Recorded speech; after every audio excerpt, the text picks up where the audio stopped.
I absolutely love shopping at GameStop. And that is not something I thought I would ever say ever again.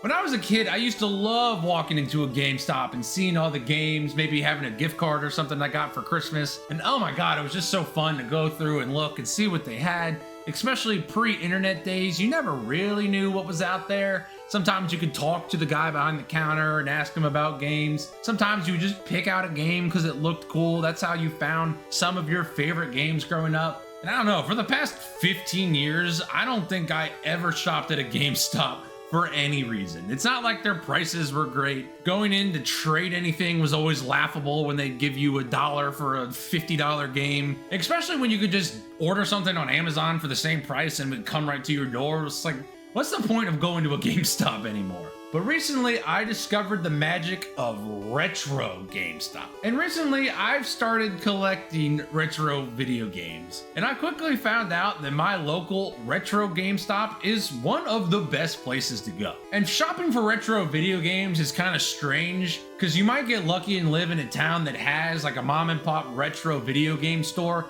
which I do love going and visiting, and I do buy from them when I'm traveling sometimes. But here in my area, I don't have one.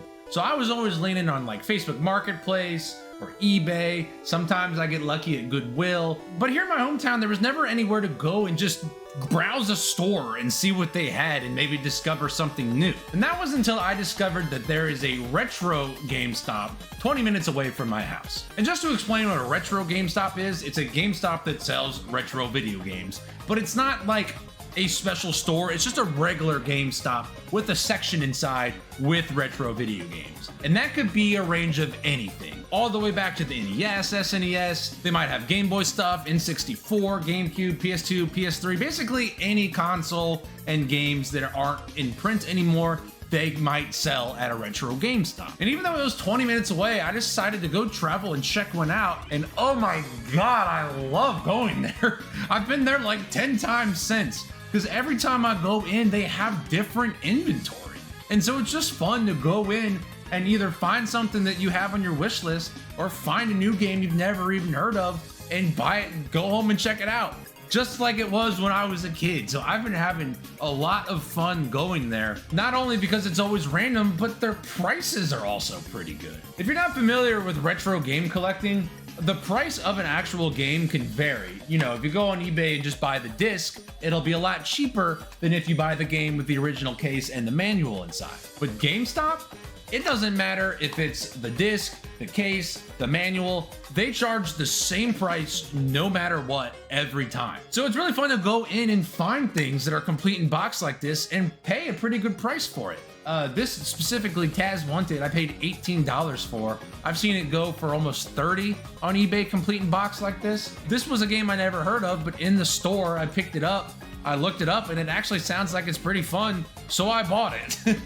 And that's just something that never happens anymore, to go to a store and buy a game you've never heard of. That's why I love shopping at retro video game stores, but again, since I don't have one, retro GameStop has become my home. And I just wanted to go over some of the things that I've found from there, because I've found some pretty cool stuff. This was one of my first purchases, Mario Toadstool Tour.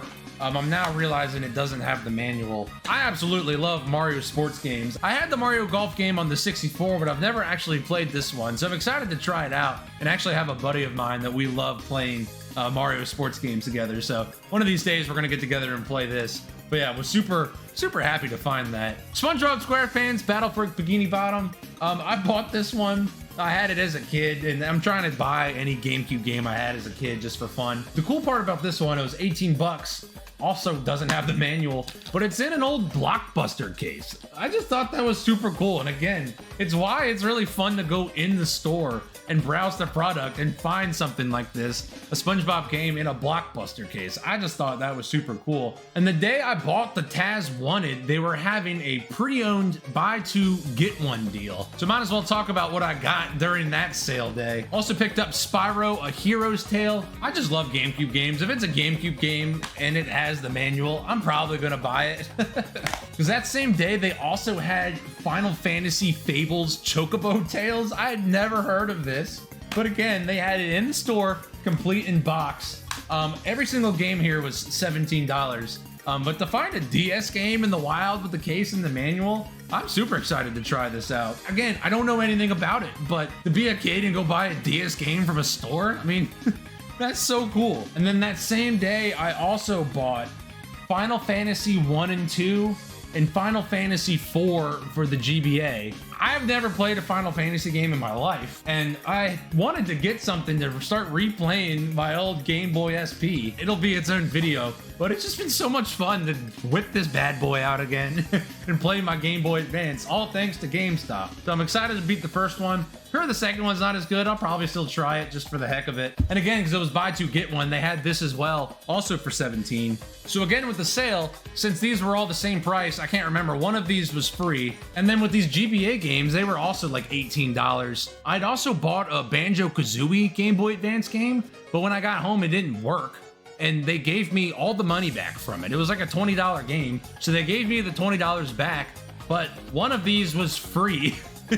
That I just got to keep for free. So essentially I paid like 20 bucks for both of these, which again, super cool. I was a little bummed the game didn't work. I wasn't as bummed when I got the money back. It essentially made everything a lot cheaper. I was in there another day where they were having buy two, get one, and I bought GTA 2 for the PlayStation. I just thought it'd be so cool to go back and play some old school GTA, especially since this works on my PS3. To find complete PlayStation 1 games in the wild is just so cool to me, especially when they also had this, Apocalypse. Again, another game I had never heard of, but you play as Bruce Willis in like killing demons or something. I had never heard of this game. I looked it up while I was in the store. I'm like, this sounds awesome. Like, again, it's just so cool to go in there and just find random stuff like this. Complete in the case. I'm really excited to dive in and play this stuff. Before I continue, I completely acknowledge that this is already just so many games. It'll take up so much time. There's a chance I may die before even getting to one of these games, but this is my life. I can do what I want with my money, dang it. And then again, in that buy two, get one, I bought these two PlayStation games, as well as this Professor Layton DS game, Professor Layton Unwound something. Guess I should take the sticker off. Also, shout out to GameStop because their stickers are super nice. They always peel right off just fine. So yeah, this was 20 bucks. But then I think it made the GTA 2 free. But again, finding complete in-box DS games, my DS is in another room, but to load them up in my DS and play now, it makes me feel like a kid again. It makes me feel happy. But yeah, again, I'd never played a Professor Layton game. Apparently there's like a cool story and you solve puzzles and stuff. I love puzzle games. I love a good story to play it on my DS. Heck yeah, sign me up. I've also been starting to buy PS3 games. I did buy Arkham Asylum for $5. I mean, why not? I have this on Steam, but it just sounded like fun to play it on console. This is the only Arkham game I have not played, so excited to try this at some point. Also got the Sly Cooper collection, all three Sly Coopers on one game, all HD remastered, and these games are not ported anywhere else. I mean, you can get them digitally on like the PS4, I think, but to just have them all three on one disc, and now I have no desire to go buy all the other Sly Cooper games. I can just play them on my PS3. I just love the prospect of that. This is apparently a controversial one, Silent Hill Downpour. I actually, just while I've been game collecting and buying different lots and stuff, I had a lot of store credit saved up. So even though this says it's 57, I bought this for 12. I couldn't resist it. I just want to check this out. When you read about it on like Reddit, people either love it or they hate it. So I'm gonna play it myself. And at some point, this will definitely be a video, and I'm gonna tell you if I like it or not. Also picked up NBA Jam. This is like a remake of the old NBA Jam series with current players. I don't know when this released, but they got Dwight Howard on the back, but they also got old school players too. So I just thought this sounded fun. I love sports games. I love playing them with my friends. The more the merrier. I can never have enough fun sports games like the Mario ones and this. I love the street games. I recently played all three of the original NBA Street games and loved them. So again, really excited about that. And then this Super Paper Mario. This is a little bit more expensive than you can get it on like eBay, but like, look at the condition. This is a pristine copy. There is not a wrinkle or blemish on this case, which is really cool. We got the manual and everything inside. I had this as a kid and I never beat it. Paper Mario: The Thousand Year Door is one of my favorite video games of all time, period. So I'm pretty excited to finally have this and actually play through it, because I've heard that there's a lot of weird and wacky stuff that happens in this game. So was pretty happy to pick that up. It's also a great place to pick up Wii U games. I recently bought a Wii U, and the games that they have in there are usually like $5 or $10. I mean, especially something like Donkey Kong Tropical Freeze, which came out on Switch, but it's like 50, 60 on Switch. You can get it for 10 for the Wii U. I'm totally just gonna play it on Wii U. I don't need to play it on my Switch. So yeah, it's pretty cool to buy their Wii U stuff just because of how cheap it is. Also picked up Nintendo 64. Pilot Wings was 15. And then Super Paper Mario, again, Paper Mario: Thousand Year Door, one of my favorite games of all time. I've played this on an emulator, but never on the actual cart. I'm actually getting an analog 3D pretty soon. So I was very excited to pick these up and be able to play those once I get the analog 3D. And yeah, that was all the stuff I found in the store, and there was constantly things I was deliberating on buying. Every time I go there, I spend like 20 minutes deciding what I'm gonna actually buy. And I know this sounds like I spent a lot of money, but if you have a pro membership, trading in games to GameStop can actually be pretty good. They can pay in GameStop credit almost what eBay would pay you for. So there'll be sometimes I get like a lot of games or a Facebook Marketplace pickup, and I end up with some stuff I don't want.